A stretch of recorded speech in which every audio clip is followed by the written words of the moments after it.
अखेर अयोध्येतल्या राम मंदिर दानचोरी प्रकरणात पहिला गुन्हा दाखल झालाय आणि काहींना अटकही करण्यात आली आहे। राम मंदिर ट्रस्टचे सदस्य कृष्ण मोहन यांच्या तक्रारीवरून अयोध्या पोलिसात हा गुन्हा दाखल झालाय। खरं तर यापूर्वी सुद्धा 3 तक्रारी दाखल झाल्या होत्या, पण गुन्हा दाखल करण्यास टाळाटाळ केली जात होती आणि त्याची कारणं कदाचित राजकीय असावीत। पण हा दानचोरी घोटाळा नेमका काय आहे आणि त्यावरून उमटत असलेल्या प्रतिक्रियांचा सूर नेमका काय आहे हे आपल्याला या व्हिडिओतून समजून घ्यायचं आहे।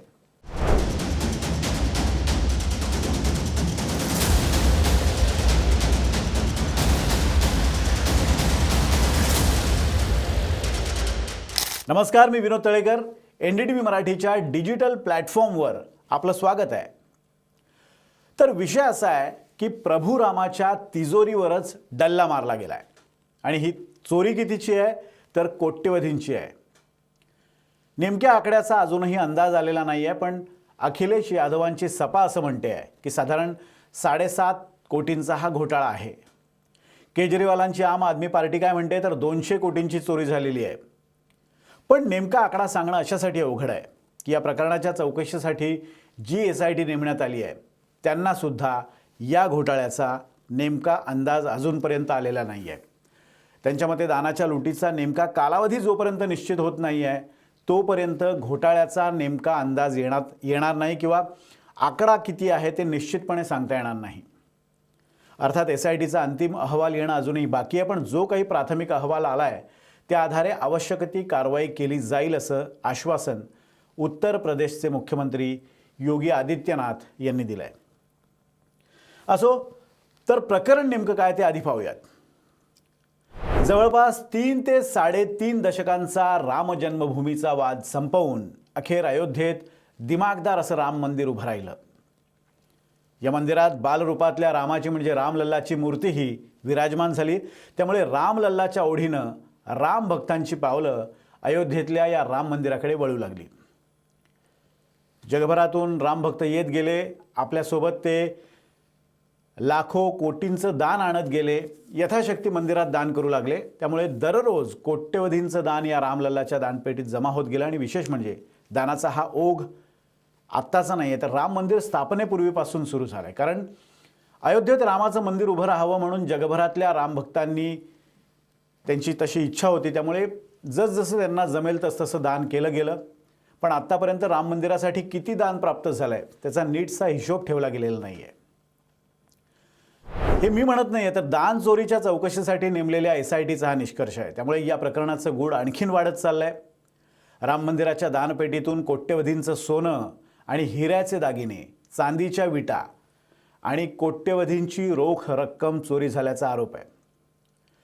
दानचोरीबाबत आत्तापर्यंत जी माहिती समोर आली आहे ती अशी आहे। राम मंदिराच्या खजान्यातून जवळपास 200 चांदीच्या विटा गायब झाल्यात।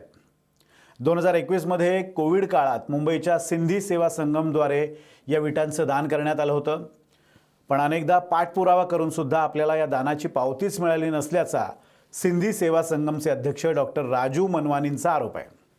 याशिवाय उत्तर भारत ज्वेलर्स असोसिएशनकडून सुद्धा राम मंदिराला 60 किलो चांदीचं दान करण्यात आलं होतं, पण या चांदीच्या विटा SITच्या तपासात आढळलेल्या नाही आहेत, त्यामुळे त्या गायब असल्याचा संशय आहे। याशिवाय जौनपूर इथल्या एका धनिकानं दान म्हणून दिलेला एक हिऱ्याचा हार, 1 किलो सोनं आणि 7 किलो चांदीनं बनवलेल्या रामाच्या चरणपादुका आणि 1 सोन्याची गदा आणि काही चांदीच्या रामशिला सुद्धा गहाळ झाल्यात। तसंच सर्वाधिक चोरी ही रोख रकमेच्या रूपात झाल्याचा आरोप आहे। म्हणजे रोख रक्कम जी दानपेटीत जमा होते त्या दानात सर्वाधिक चोरी झाल्याचा आरोप आहे। जसं मी मगाशी उल्लेख केला तसा समाजवादी पार्टीच्या दाव्यानुसार दानपेटीतून जवळपास 7.5 कोटी रुपयांची चोरी झाली आहे आणि आम आदमी पार्टीचं असं म्हणणं आहे की जवळपास 200 कोटी रुपयांची चोरी झाली आहे। याशिवाय संशयित कर्मचाऱ्यांच्या घरझडतीतून सुद्धा SITला तब्बल 2 कोटींची बेहिशोबी रोकड मिळाली आहे। अर्थात दानाच्या चोरीचे आरोप होताच मुख्यमंत्री योगी आदित्यनाथ यांनी 13 जून रोजी एक उच्चस्तरीय चौकशीची घोषणा करत SITची स्थापना केली। त्यानुसार 3 सदस्यांची ही SIT स्थापन झाली आहे। या SITने 6 दिवसांचा तपास केला आणि त्या चौकशीअंती या SIT पथकानं आपला प्राथमिक चौकशी अहवाल नुकताच म्हणजे 23 तारखेला सादर केला आहे। हा प्राथमिक चौकशी अहवाल साधारण 150 पानांचा आहे आणि विश्वसनीय सूत्रांनी दिलेल्या माहितीनुसार तपासादरम्यान या SIT पथकाला संशयितांविरोधात ठोस पुरावे सुद्धा सापडलेत। आतापर्यंत SIT पथकानं 150 संशयितांची चौकशी केली असून साधारण 2 कोटींची रक्कम जप्त केली आहे। मी आत्ताच त्याचा उल्लेख केला। तसंच तपास पूर्ण होईपर्यंत मंदिर ट्रस्टशी संबंधित पदाधिकाऱ्यांना अयोध्येतून बाहेर पडायला मनाई करण्यात आली आहे। विशेष म्हणजे कुंभमेळ्याच्या कालावधीत मंदिरालाही लाखोंच्या संख्येनं भाविकांनी भेटी दिल्या होत्या आणि या काळात दररोज साधारण 10 लाख भाविक राम मंदिरात दर्शन घेत होते। त्यामुळे व्हायचं काय की अवघ्या तासा-2 तासात या मंदिरातल्या दानपेट्या होत्या त्या भरून जायच्या आणि याच काळात सर्वाधिक दान चोरी झाल्याचा या SIT पथकाचा निष्कर्ष आहे। आणि सर्वात महत्त्वाचं म्हणजे दान मोजणी प्रक्रियेत त्रुटी, CCTV फुटेज गायब होणं आणि नियमानुसारच कर्मचारी भरती न झाल्याची बाबही या अहवालात नमूद करण्यात आली। अतिशय गंभीर असा हा सगळा प्रकार आहे। आता या संपूर्ण गैरव्यवहारात ट्रस्टशी संबंधित 4 प्रमुख पदाधिकाऱ्यांवर संशयाची सुई रोखली गेली आहे। यात सगळ्यात मोठं नाव आहे ते म्हणजे राम जन्मभूमी तीर्थक्षेत्र ट्रस्टचे सरचिटणीस चंपतराय। तुम्ही नाव ऐकलं असेल, मोठं नाव आहे। अनेक साधू संतांनी त्यांच्या राजीनाम्याची आता मागणी केली आहे, पण अजून तरी चंपतराय यांचं पद शाबूत आहे। उलट चंपतराय यांनी एक वेगळाच दावा केला आहे। त्यांचं असं म्हणणं आहे की आमच्या इंटरनल ऑडिटमध्ये सर्व काही सुरळीत आहे। अर्थात SITनं त्यांची सुद्धा या सगळ्या 6 दिवसात चौकशी केली आहे। संशयाच्या घेऱ्यात असलेलं दुसरं नाव म्हणजे याच चंपतराय यांचे एकेकाळचे ड्रायव्हर आणि सध्याचे निकटवर्तीय रामशंकर उर्फ टिन्नू यादव यांचं पण नाव आहे। या टिन्नू यादव यांच्याकडे 50 कोटींची संपत्ती असल्याचा दावा केला जातोय। त्यांचा एक आलिशान बंगला सुद्धा आहे आणि त्या बंगल्यातून SITला सोनं मिळाल्याची सुद्धा चर्चा सुरू आहे। अर्थात त्याला कुठलाही अधिकृत दुजोरा अजूनही मिळू शकलेला नाही आहे, कारण SITने आपला अहवाल सरकारला सादर केला आहे। तो अहवाल सार्वजनिक झालेला नाही आहे। पण या टिन्नू यादवनं आपल्या संपत्तीबाबत दिलेली माहिती मोठी मनोरंजक आहे। टिन्नू यादवचं असं म्हणणं आहे की राम मंदिर ट्रस्टचं काम करताना आपण ऑटो रिक्षासुद्धा चालवायचो आणि रिक्षा चालवून मिळालेल्या पैशातून आपण ही कोट्यवधींची संपत्ती आणि बंगला बनवला आहे। अर्थात रिक्षा चालवून जर इतकी संपत्ती उभारता येत असेल तर अयोध्येतल्या इतर रिक्षावाल्यांची सुद्धा संपत्ती तपासायला हवी। असो तर या दोघांशिवाय राम मंदिर ट्रस्टचे सदस्य डॉक्टर अनिल कुमार मिश्रा यांच्यावर सुद्धा आरोप आहे। पण हा आरोप थोडासा वेगळा आहे, म्हणजे थेट दान चोरीचा आरोप नाही आहे। हा आरोप केला मंदिर निर्माणाच्या कार्यात असलेल्या एका माजी अभियंत्यानं। त्याचं नाव आहे मिश्रा, मला आता सुरुवातीचं नाव कदाचित दीनानाथ मिश्रा आहे। तर या मिश्रांनी म्हणे मंदिर निर्माण कार्यादरम्यान प्रत्येक कंत्राटदाराकडून तब्बल 40% कमिशन घेतल्याचा आरोप या अभियंत्यानं केला आहे आणि हा सर्व प्रकार आपण चंपतराय यांच्यासुद्धा कानावर घातला होता असंही हा अभियंता म्हणतो। पण या गंभीर तक्रारीनंतरही डॉक्टर अनिल मिश्रा यांच्यावर कोणतीही कायदेशीर किंवा अंतर्गत कारवाई झाली नाही। उलट तक्रारदार अभियंत्यालाच तातडीनं कामावरून हटवण्यात आलं। त्याचं नाव मला आठवलं, दीनानाथ वर्मा असं त्या अभियंत्याचं नाव आहे।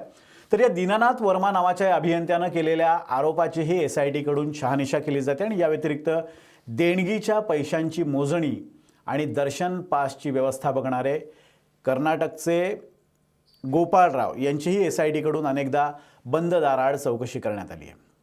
पण आश्चर्याची गोष्ट म्हणजे आता जो गुन्हा दाखल झाला आहे त्यामध्ये टिन्नू यादव वगळता उर्वरित तिघांची नावं नाही आहेत। उलट ज्यांच्यावर गुन्हे दाखल झालेत ते कनिष्ठ स्तरावरचे कर्मचारी आहेत। त्यामुळे खरंच दोषींवर कारवाई होणार का असा आरोप आता विरोधक करतायत।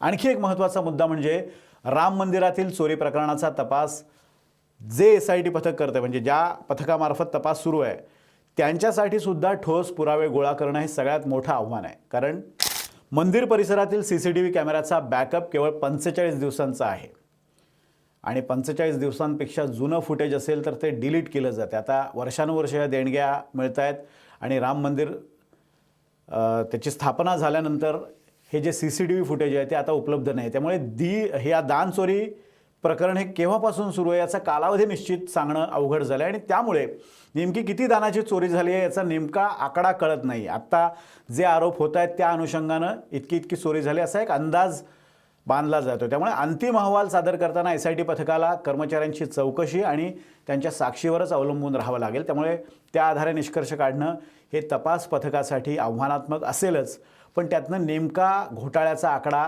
समजणार नाही आहे. पण या सर्व पार्श्वभूमीवर आता राम मंदिरातील दानाची मोजणी अतिशय पारदर्शक पद्धतीनं व्हावी अशी मागणी रामभक्त करतायत. म्हणजे जसं तिरुपतीच्या बालाजी मंदिराप्रमाणे अत्यंत पारदर्शक आणि कडक सुरक्षा व्यवस्थेत ही सगळी दानाची मोजणी करावी आणि तशी एक व्यवस्था उभारावी अशी मागणी आता रामभक्त करतायत. म्हणजे तिरुपती देवस्थानला जसं दानाची मोजणी करतात जे कर्मचारी त्यांच्या कपड्यांना खिसे नसतात किंवा त्या सगळ्या भिंती काचेच्या असतात, CCTV कंटिन्युअस असतं, असं सगळ्या पद्धतीची उभारणी तिथं केली जावी अशी आता मागणी रामभक्त करतात. अर्थात आता राम मंदिर ट्रस्ट आणि उत्तर प्रदेश सरकार काय निर्णय घेतोय ते पाहणं महत्त्वाचं असेल. आणि आता जाता जाता एक मुद्दा, तो म्हणजे प्रभू राम हा पुरुषोत्तम मानला जातो.